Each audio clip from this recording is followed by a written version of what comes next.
քանի որ դատարանի բակում ենք նախ այս եւ նմանատիպ այլ գործերին անդրադառնանք, Միքայել Սելփազյանը 1 տարի է կալանավորված է, շատերիս համար անհայտ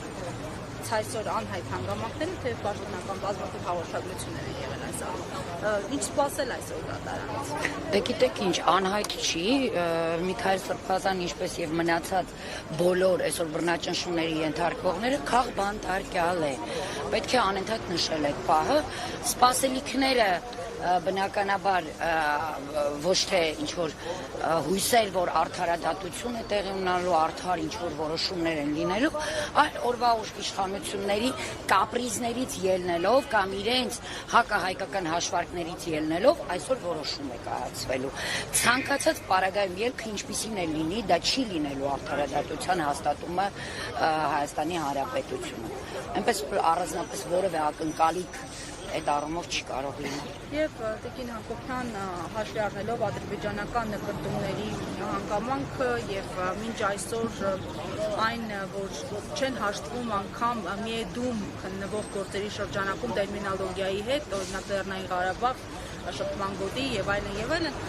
ինչ է կարծում Հայաստանի ընկճումը խաղաղության օրակարգի անվան տակ կգնահատվի Ադրբեջանի կողմից եւ ի վերջո հանգիստ կթողնեն։ Բնականաբար այստեղ նման տարբերակ չի կարող լինել եւ որևէ խաղաղության օրակարգից խոսք լինել չի կարող, որովհետեւ Ադրբեջանը գնալով մեծացնում է ճնշումները, խոսույթը արդեն շատ հստակ է, արևմտյան Ադրբեջան եզրույթը մտել է հստակ օրակարգ եւ այն ընթացքի մեջ է, անկախ այս իշխանությունների բարբաջանքներից, անկախ այս իշխանությունների հիստերիայից, որ այդպես չի լինելու, այսպես է լինելու, այնպես է լինելու,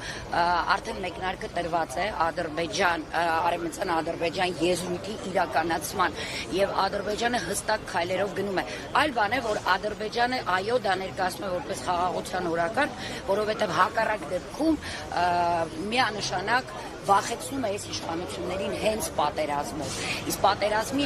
պարագայում մենք շատ լավ պատկերացնում ենք այս իշխանությունների օրոք մենք ինչ ելք ենք ունենում։ Այսինքն այստեղ եւս այս իշխանությունները ընտրության հարցում են։ Եթե Արցախի հարցում Նիկոլը հայտարարում էր ազգային ժողովի